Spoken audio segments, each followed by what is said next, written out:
নমস্কাৰ বন্ধুসকল, মই হিৰক জ্যোতি। আপোনালোকে চাই আছে HZD ফাৰ্মিং টিপছ। বন্ধুসকল, আপোনালোকে গম পায়নে গাহৰি শীতত আহিলে কেনেকৈ গম পায়? এয়া চাওক, আমাৰ এই দুইজনী গাহৰি শীতত আহিছে।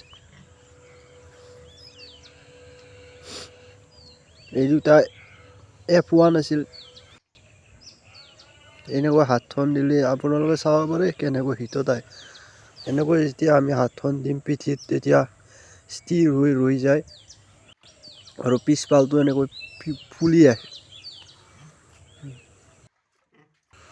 এই দুইজনীক আজি ছাৰ্ভিচ দিম। ছাৰ্ভিচ মানে এয়াই কৰিম। খানাপাৰাৰ পৰা বেজি চিমেণ্ট আনি পেলাই এয়াই কৰা হ'ব।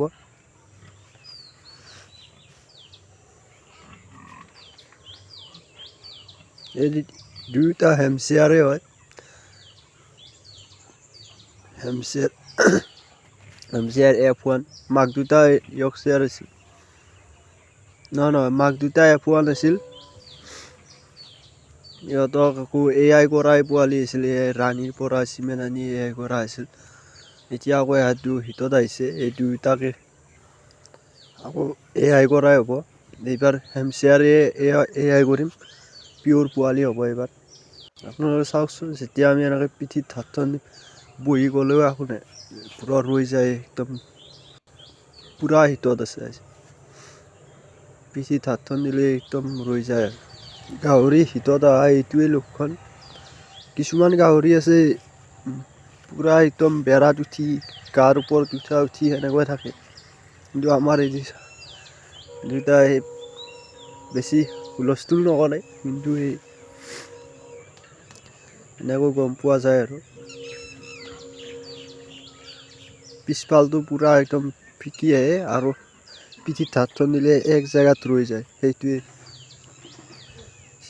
চিমটম আৰু ছেকেণ্ড টাইম শীতত আহিছে। এইবাৰ দি দিওঁ ছাৰ্ভিচ।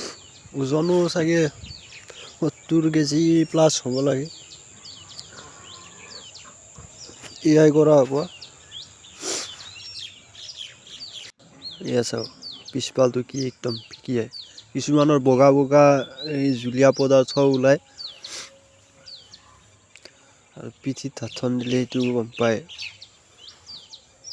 কিছুমান গাহৰি বহুত হুলস্থুল কৰি থাকে, পিঠিৰ ওপৰত উঠি থাকে, চাউণ্ডটো বেলেগ হৈ যায়, তেনেকুৱা থাকে কিছুমানৰ।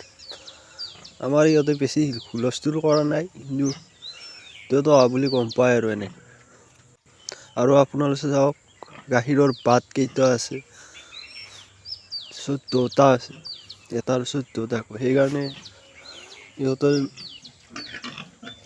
ভাল ব্ৰিডটো ভালেই আছিল। সিহঁতৰ আগৰ পৰা পোৱালি হৈছিল 12টা। এইবাৰ ইহঁতৰ মাকৰ পোৱালি 12টা 14টা এনেকৈ হৈছিল। এই চাওক, 1 2 3 4 5 6 7, সাতে 14টা। ইয়াৰো 14টাই আছে। 1 2 3 4 5 6 7, 7টা, সাতে 14টাই।